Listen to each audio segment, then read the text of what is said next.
Traveling around Mexico has really been a fun experience. I like exploring new places. I think for me, I'm lucky enough to be able to go along with Shawn sometimes on his adventures to Mexico. I'm very curious about the Mexican culture. The more I learn, the more I realize I don't know. I'm curious about learning about Mexican history and how that has shaped, the places and the people that we've connected with so far. Every family that I have met in Mexico has been welcoming and gracious and friendly, and it's always been a very positive experience. This trip happened to be Rancho Pelayo for various reasons, and so I got to tag along.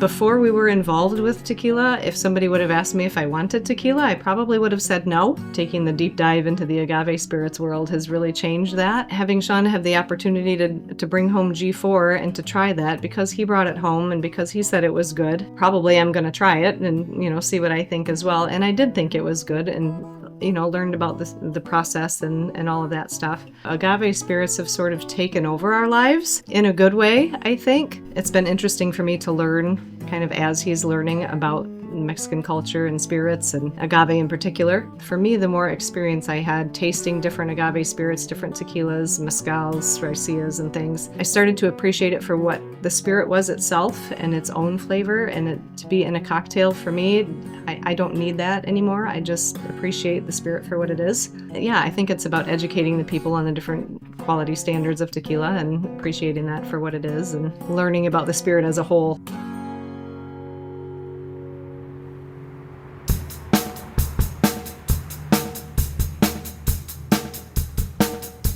For me, I really enjoy road trips. I prefer to go on long car rides. I like that sort of journey. Shawn isn't necessarily a huge fan of riding in the car for a long period of time, so it is what it is. But for me, I enjoyed the drive from Leon to Torreon and just the diversity of the landscape out the window as we were driving along.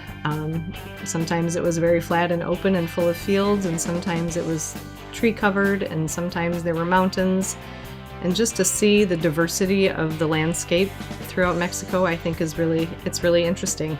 Being in Torreon was good and fun. I mean, we met with Sergio there, I think, and had dinner that first night. And then the drive from Torreon out to Rancho Pelayo was, the first half of it is on paved road. There was still some civilization around and that sort of thing. And then when you turn off the paved road onto the dirt road and drive through the last little town that you see for an hour. Driving off the paved road through the little town, it was very dry and dusty and, mountains all around. Not a lot of greenery or anything else. Anything that was growing there was just very small, scrubby, what you would expect to find in a desert or a very dry area. The cars kicked up a little trail of dust as we were driving along and that sort of thing. Any vegetation was just very dust covered and very light green and not a lot of, big tall trees or anything like that. And some cows here and there around the way. I don't know that we really saw any other people on our drive out to the ranch, but just a really interesting drive through kind of a 2-track that just wound its way through the mountains back to an actual homestead, the ranch, which is where we stayed.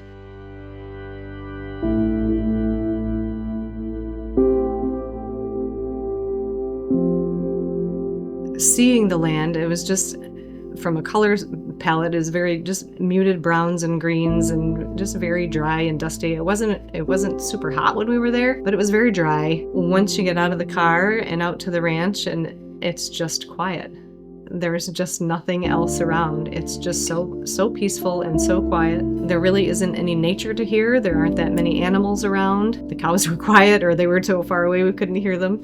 Especially at night when the sun went down, just to sit out there by the fire or even take a few steps away from the fire and be in complete darkness and look up and see how many stars are in the sky. And to be so far from civilization out in the middle of nowhere, to me there's kind of two sides to that coin. You could be really intimidated and kind of scared about that, being so far away from anything else and any resources or help if you got hurt or anything like that. And so to be there in that experience and just that wide expanse of land is just a different perspective on, right, how small I am in the world compared to the vastness of it all was just really cool.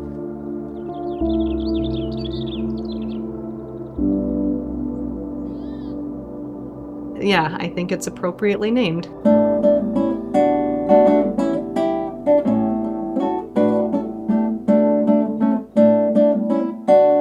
I didn't know mezcal or anything else existed other than tequila until Shawn got into the business. So when he came home and started talking about mezcal and raicilla and sotol, what else is out there, right? How can there be so many different things? And then learning how many different agave plants there actually are in the world and how many of them are used for making agave spirits in different ways. And that was a big learning curve for me, just to understand all of the opportunities that are there and all of the different products that can be made.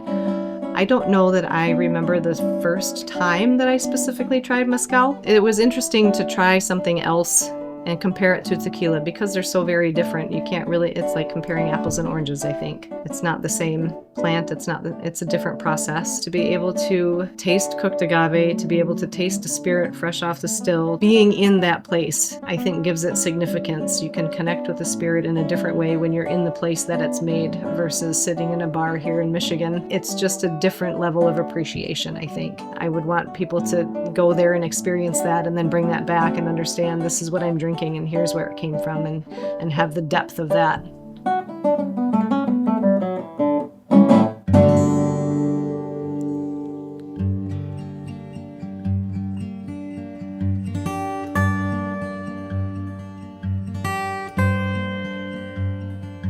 So meeting Sergio was great, and then his wife and his son also were very fun to meet. For me, I think knowing that Shawn had been there and knowing that we were with Sergio and his family, is a good place to be with people that we knew and liked and trusted. Generally speaking, he connects really well with the Mexican culture, I think.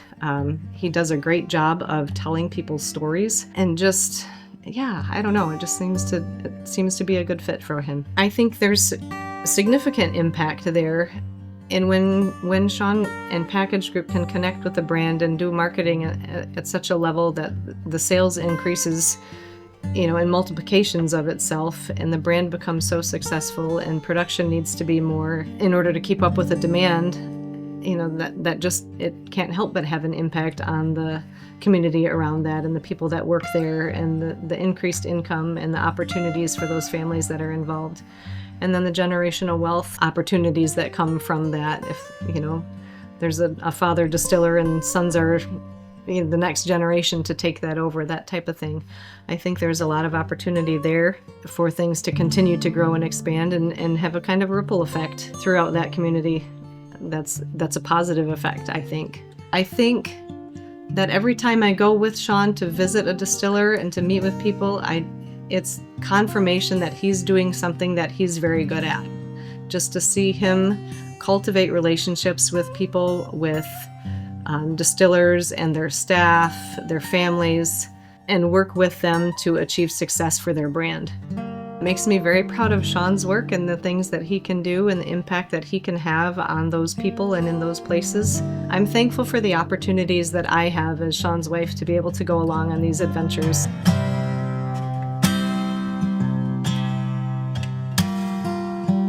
For me, life goes so fast. You go through that experience and you're on to the next thing and you don't look back and appreciate where you've been. So to take some time and to really reflect and really think a little bit deeper about those experiences is a good thing to do.